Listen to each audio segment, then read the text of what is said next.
Se você não é nenhum alienígena, muito provavelmente você já deve ter ouvido falar sobre a famosa novelinha das frutas. Vídeos curtos feitos por inteligência artificial, que são uma mistura de humano com fruta e que tratam de temas ali bem apelativos, né? Tratando de traição, morte, algum romance ou ali com um forte cunho sexual.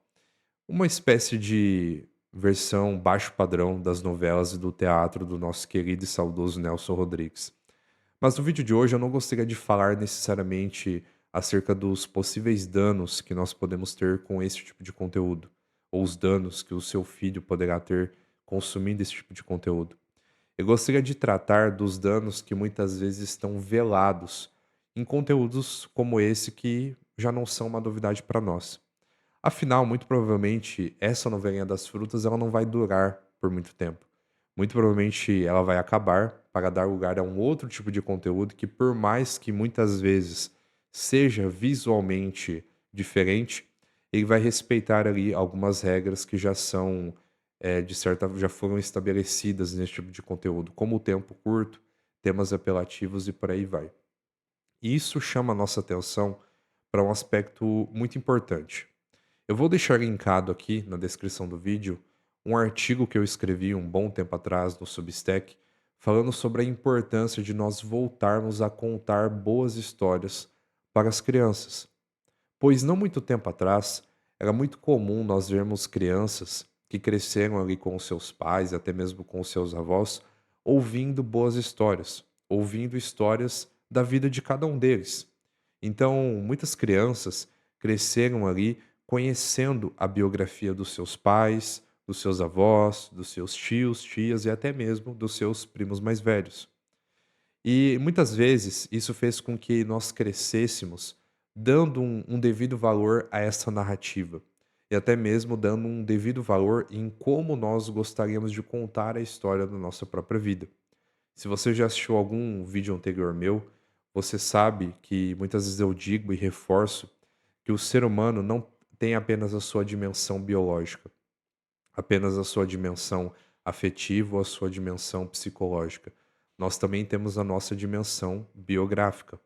Nós não somos apenas os únicos seres racionais dotados de razão e intelecto. Nós também somos os únicos seres capazes e que dão uma extrema importância em como nós vamos contar a história da nossa própria vida. Nós somos os únicos seres que olham e dão uma devida importância para o passado, em como nós vamos interpretar certos aspectos desse passado, para muitas vezes responder à questão de onde nós viemos e para onde nós vamos. Então perceba que por mais que o costume de contar boas histórias se perde, essa necessidade ela não se perde. Ela não vai embora junto com a ausência desse hábito, junto com a ausência desse costume. Eu sempre tento reforçar para os pais dos meus pacientes que as crianças, elas necessitam de alguém que lhes conte boas histórias.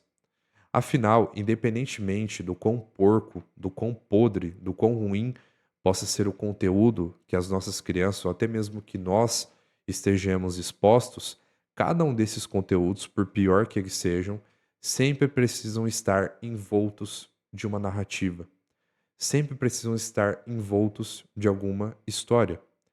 E quando nós crescemos, quando nós damos a devida importância em saber contar uma boa história, em estar em contato com boas histórias, seja por meio de pessoas que passaram por algumas situações ao longo da sua vida e que gostam de conversar, ou até mesmo por meio de obras, e exigimos que as nossas crianças tenham contato com essas mesmas obras e com essas mesmas pessoas que muitas vezes são familiares, que gostam de contar essas boas histórias, nós crescemos também com um certo nível de maturidade, com uma certa, não só inteligência, mas com um imaginário, com diferentes símbolos ali presentes, que falam com que a gente não caia na armadilha de consumir um mau conteúdo só porque esse conteúdo tem alguma história.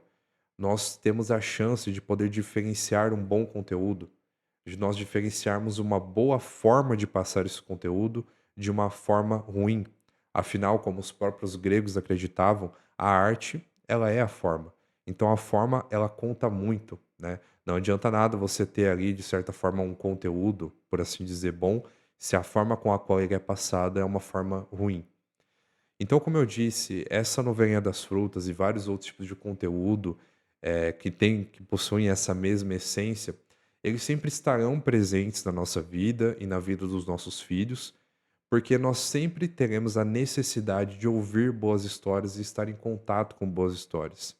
Então a questão não é proibir esse tipo de conteúdo necessariamente para os seus filhos, mas dar bons conteúdos a eles, dar bons livros, apresentá-los a pessoas que são uma inspiração para você, que conseguem e que, né, muitas vezes têm a satisfação de contar boas histórias. E eu tenho certeza que a partir desse contato, a partir dessa familiaridade com aquilo que é bom, com uma forma boa, ele automaticamente vai dispersar, né? Ele vai negar esse tipo de conteúdo, que é um conteúdo muito simplório, que muitas vezes, como eu disse no início, precisa apelar a temas sensíveis para chamar a nossa atenção. E o mesmo serve para nós adultos que estamos em busca do aprimoramento da nossa educação. Então, o imaginário, por mais que esteja abaixo do nosso intelecto, nunca será uma ideia ruim nós nutrirmos eles com boas obras e até mesmo com boas figuras. Com figuras, como eu disse, que são uma inspiração e que têm boas histórias a nos contar. Se você gostou desse vídeo, peço que você compartilhe ele com algum amigo, alguma amiga, alguém que possa se interessar pelo assunto. Fique à vontade para continuar esse raciocínio aqui embaixo nos comentários. Quero saber a sua opinião e eu aguardo vocês no próximo vídeo. Um abraço.